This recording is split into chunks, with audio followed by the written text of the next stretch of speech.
Gelin olsa yürüyüşü ağlamda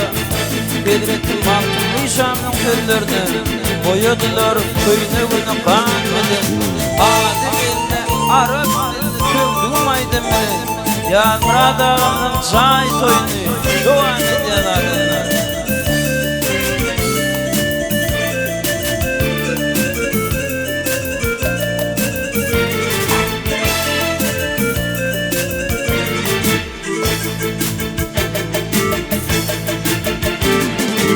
Boyadılar kıyınığını kanmeden Boyadılar kıyınığını kanmeden Adem'inle Arap dilini tüydüğüm Ayrılıkta yan yetim mahmeden Adem'inle Arap dilini tüydüğüm Adem'inle Arap dilini tüydüğüm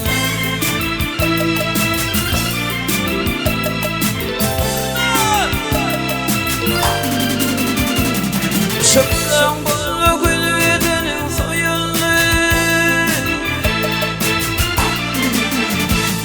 Şıktan buzlu gülvedenin soyuldu Dağdaki çıran kenara koyuldu Ağlamaktan yapıp bebayıldı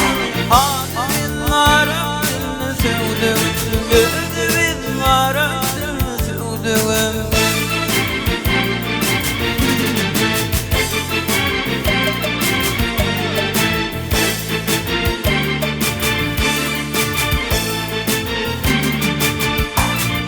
Ağlayan cipalarım derdinden Ağlayan cipalarım derdinden Korku tekrarlarım vurdun Ayrılma tadın filan yurdun Adem'in Arap dilini sevdim Adem'in Arap dilini sevdim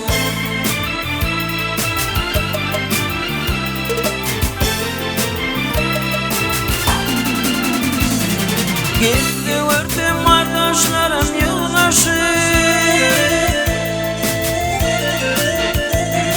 Gitti vurdum kardeşlerim yığılaşıp Korkutundan kuşkurlar kemikleşip Tüvürüğünden durdu dinleşip Adem'in Arap dilini sevdim Adem'in Arap dilini sevdim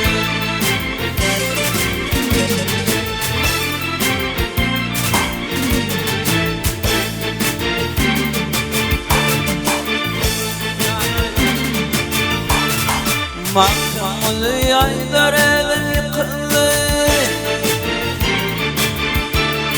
Aydar mahkumlu elim yıkıldı Kedeksini bildin alam şekilli Ağlarım ayağıma yıkıldı